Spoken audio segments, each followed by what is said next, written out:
Now, 20 years ago this year, South Africa's democracy was born, and it was described as a miracle. After years of conflict, in April 1994, South Africans queued for hours to choose their new leaders. 2 decades on, though, how far have we come in realizing the ambitions of this young democracy and its constitution? Joining me now are political commentators Eusebius McKaiser and eNCA commentator Angelo Fick. Good evening, gentlemen, and thanks for coming in. We've had those results, and I suppose it couldn't have happened on a more auspicious night when we evaluate and use it as part of our barometer to measure how far we've come and how strong our democracy is. Let's start with your broad assessments. Broadly speaking, Iman, and good evening, Happy New Year, by the way, I would say that our democracy is very solid. I often find myself when I go to conferences, especially with local business people, almost being the person in the room who's optimistic and having to defend the view that our democracy is very solid. But in a nutshell, the reason it's solid is that we have features that are missing in countries where revolts took place, like a free press that is quite vigorous, a civil society that is running deep in our society, opposition politics, constitutional supremacy, oversight bodies from the Chapter 9 institutions in the Constitution. And so when you look at the bad things, the inequality, the unemployment, debates about the quality of a matric certificate, it's easy to be skeptical, but my understanding is that the minutiae doesn't mean that the right conclusion is to say democracy is in trouble. Even service delivery protest is democracy in action. So I'm very, very optimistic about the overall picture. Angelo? My sense is slightly different from Eusebius's. I think that he's right in saying that there is a strong democracy in terms of the institutions and the functioning of government, and in the guarantee of certain kinds of rights through these institutions and organizations. What I do think we need to realize is that democracy is not just a political tool. It's not just the experience at the level of paper or of ideal rights. It's also at the level of delivery and substance. And I think for a whole class of South Africans who are a significant portion of the population, democracy doesn't have a substance in their everyday lives. I think what you're saying is that there is no homogeneous or singular idea, definition of what democracy is. It really depends on where you fit in South African society? I think that's right, and as much as I'd like to debate, Angelo, for the sake of TV, I don't think there's deep disagreement between us at all. I do think that if democracy can't lift the majority of especially poor black people out of miserable conditions, then democracy is meaningless. It means you have civil and political rights, which is one branch of a democratic system, but in terms of the quality of lives, not enough South Africans live prosperous lives, and that is unfortunate. But the reason why my success criterion is not about whether we have perfect equality or full employment, Iman, is that in all countries, including established democracy, there are problems in the details of governance. South Africa has got deep governance challenges. The question is, does that fact justify a conclusion that says democracy per se is in trouble? But is governance and leadership not the cement of democracy, Angelo?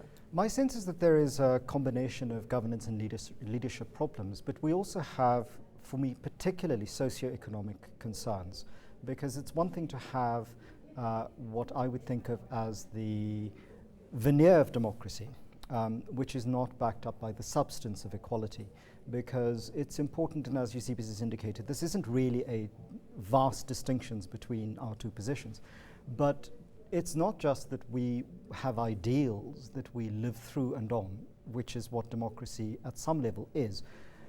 It's also important beyond the notion of socio-political rights to have socioeconomic realities work themselves out for people to access those rights. So, for example, if you're poorer in this country, certain political rights really aren't necessarily accessible to you. If we take some of the very basic phenomena that one would assume a democracy is also about delivering, which is about equal access for all citizens to very specific kinds of things. They would include issues of health, education, and safety.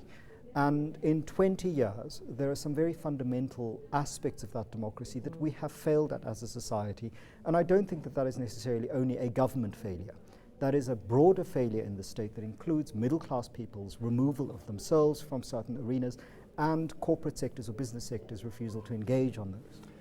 But you see, here's the point, though, Iman, that I want to make, is that it's not democracy that has to deliver socioeconomic rights that people can tangibly enjoy.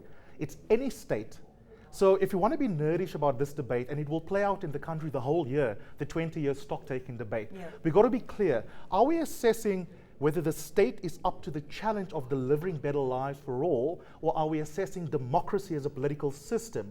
Because even if we lived in insofar as people vote, insofar as they exercise their right. Insofar as we have the space to complain, insofar as commentators like us can assess government performance, insofar as we can vote them out. So it's not that democracy is failing to deliver, it's that the state is failing to deliver, but the democratic process is becoming encultured in South Africa, which we must celebrate. Is it disingenuous to separate the two in your view, Angelo? My sense is it's misleading, and also I'm not sure that democracy is necessarily strengthening in South Africa, given the kinds of quite Machiavellian maneuvers that the government is engaged in trying to curtail democracy. I mean, earlier today, Ashwin Desai spoke very persuasively about the ways in which much of the democracy that we experience on a day-to-day level is actually guaranteed not by the state, but by organs of state that watch against the governing party, and also by the civil society sector looking out for citizens, when we've had, well, over the last 10 years particularly, a government in power through 2 presidencies that's actively engaged in apportioning more and more power to itself in order to ensure itself against criticism and against kind of critique.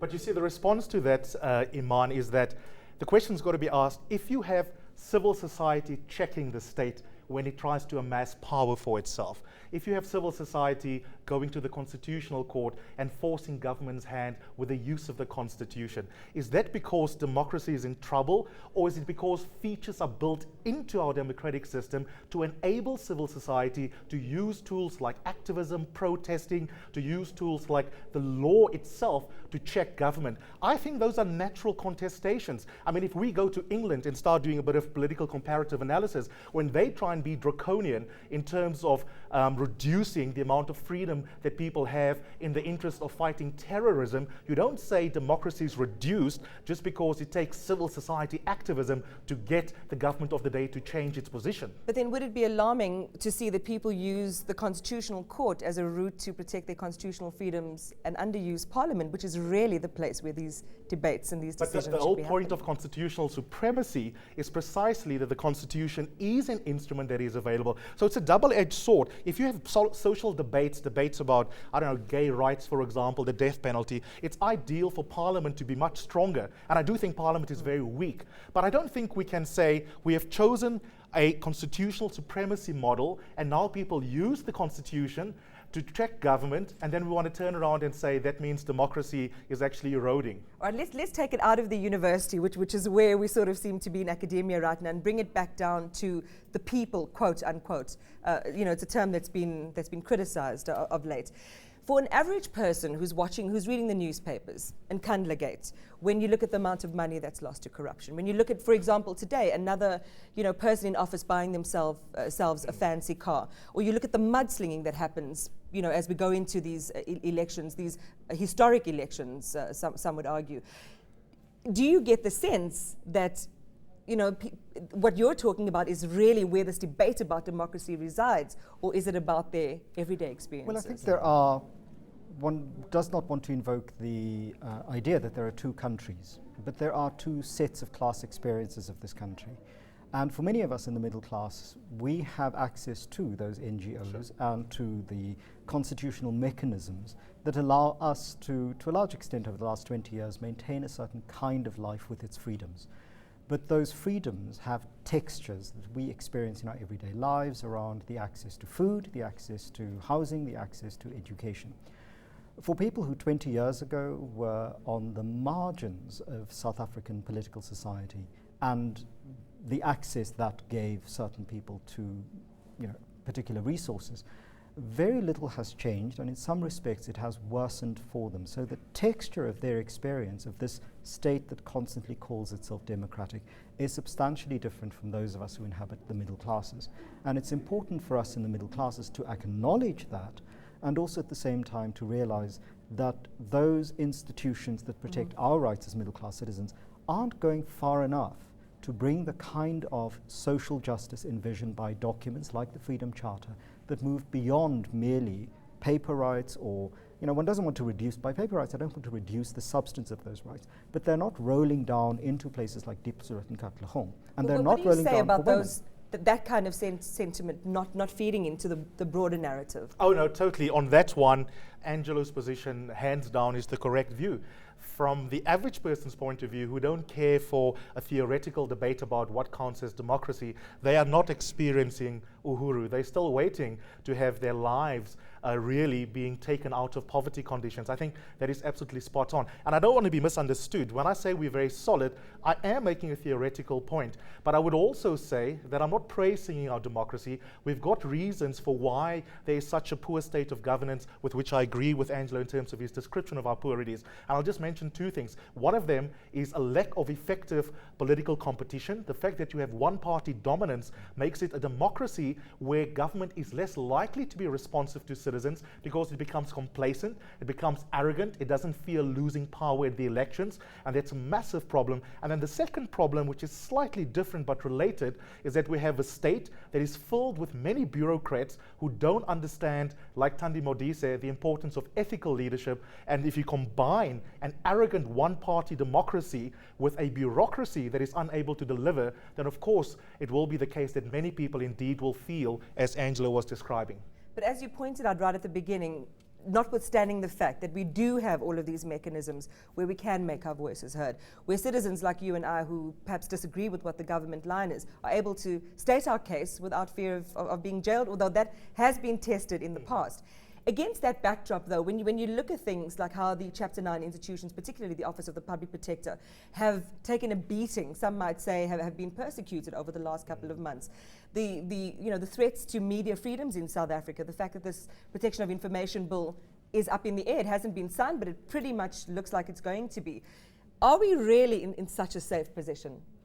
Well, one does not want to be alarmist, so I don't think that democracy is under threat and tomorrow morning we're going to wake up in a totalitarian state. But I think we need to be vigilant and be aware that we are not going to have a continued guarantee of substantial democracy if we take our eye off where the state, and the government particularly, is taking the state.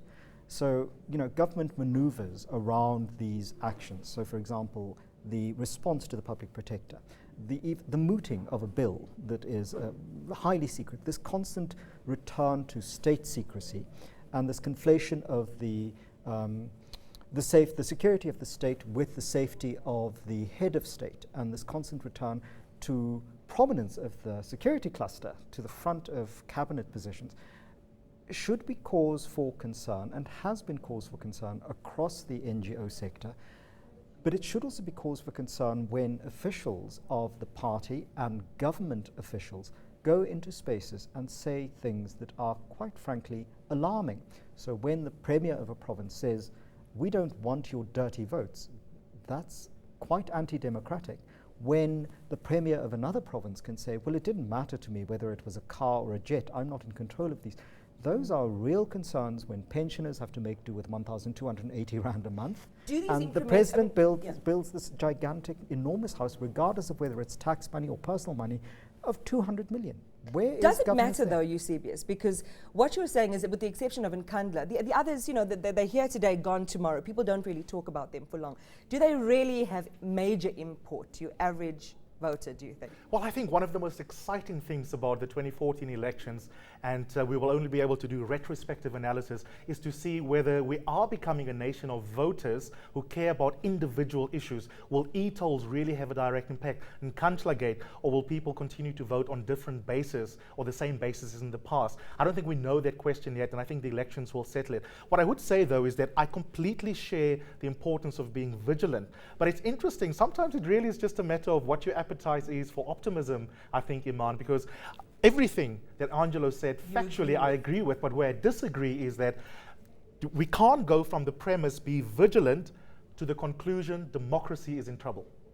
Is that what you're saying necessarily? Well, I'm not saying democracy is in trouble. I'm simply saying that we need to be concerned about what democracy has and hasn't delivered.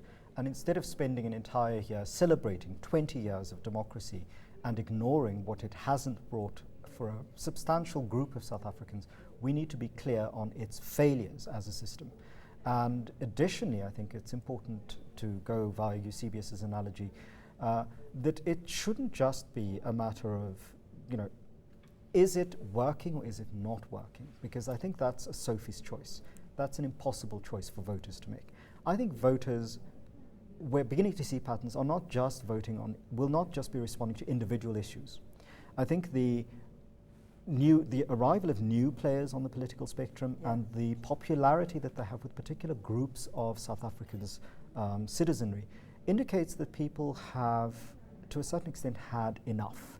And those people are making maneuvers. And it's not the first time that they're making those shifts. We've seen those shifts in previous elections where people left the ruling party and formed neighboring parties that have since floundered a little bit.